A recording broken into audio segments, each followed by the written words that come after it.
रेखा पासवान के खिलाफ ये जन आक्रोश सिर्फ एक नाराजगी नहीं, यह एक चेतावनी है। चेतावनी उस राजनीति के लिए जो वादों पर चलती है और संपत्ति पर ठहर जाती है। रेखा जी, मसौढ़ी की जनता अब सवाल कर रही है, राजनीति में आने से पहले जो नहीं था वो आज कहां से आया।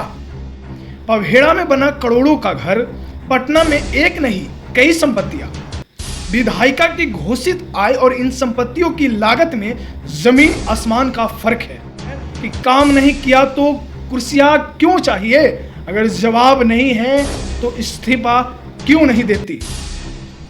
जनता पूछ रही है, हमने क्या केवल उनके लिए वोट दिया था कि वो कोठियां बनाएं और हम गड्ढों में जाएं। क्या ईडी, इनकम टैक्स विभाग और एंटी करप्शन ब्यूरो को अब सोचना नहीं चाहिए, या फिर एक विधायक को सब कुछ करने की खुली आजादी दी गई है।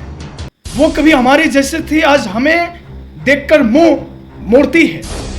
हर चुनाव में वादा करती है फिर गायब हो जाती है। 5 साल में एक बार ही दिखती है और वो भी गाड़ी से उतरती नहीं। न सड़कें बनी, न नालियां ठीक हुई, न शिक्षा व्यवस्था सुधरी।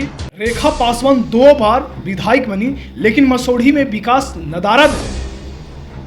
सवाल साफ है, आखिर यह दौलत कहां से आई है। क्या राजनीति अब जनसेवा का मंच नहीं है, बल्कि संपत्ति जोड़ने का माध्यम बन गया है। क्या मसौढ़ी की जनता अब ठगी महसूस कर रही है।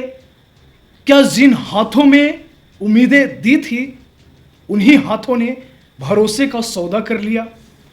मैं बात कर रहा हूं मसौढ़ी से लगातार 2 वर्ष से विधायक बनी रेखा पासवान के खिलाफ अब आवाज उनके ही अपने घर से उठने लगी है।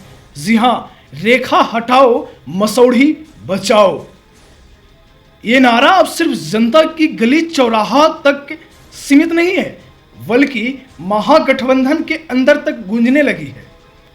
रेखा पासवान, जो कभी एक बेहद साधारण निम्न आर्थिक वर्ग से थी, आज पटना और मसौढ़ी के पवेड़ा में उनकी आलीशान कोठियां खड़ी है। सवाल साफ है, आखिर यह दौलत कहां से आई है।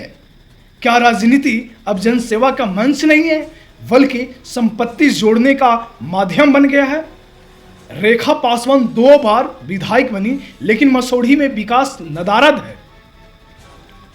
न सड़कें बनी, न नालियां ठीक हुई, न शिक्षा व्यवस्था सुधरी और न ही रोजगार की दिशा में कोई ठोस पहल। जनता पूछ रही है, हमने क्या केवल उनके लिए वोट दिया था कि वो कोठियां बनाएं और हम गड्ढों में जाएं।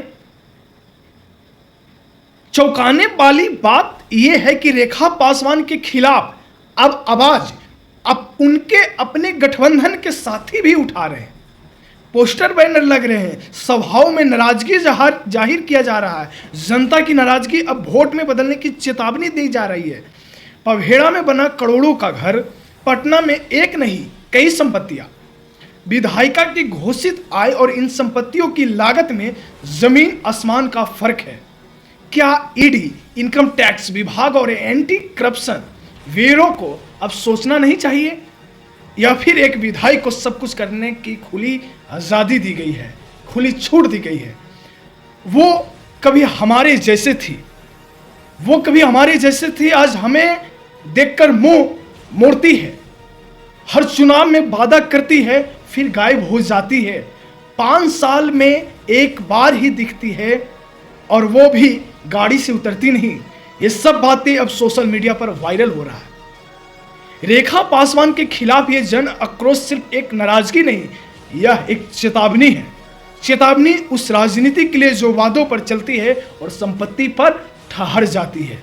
चेतावनी उन नेताओं के लिए है जो सोचते हैं जनता सब भूल जाती है, लेकिन अब जनता पूछ रहा है कि काम नहीं किया तो कुर्सियां क्यों चाहिए, अगर जवाब नहीं है तो इस्तीफा क्यों नहीं देती।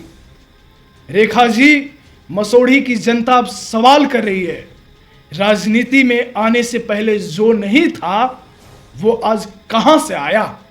अगर जवाब नहीं है तो जनता अब जवाब देने के मूड में है। सवाल अब सिर्फ राजनीति का नहीं, ईमानदारी और जवाबदेही का है। और इस बार जनता चुप नहीं बैठने वाले हैं। फिलहाल मेरे खबरों में इतना ही। मेरा नाम सतबीर हुआ, आप देख रहे हैं न्यूज़ 24 पर।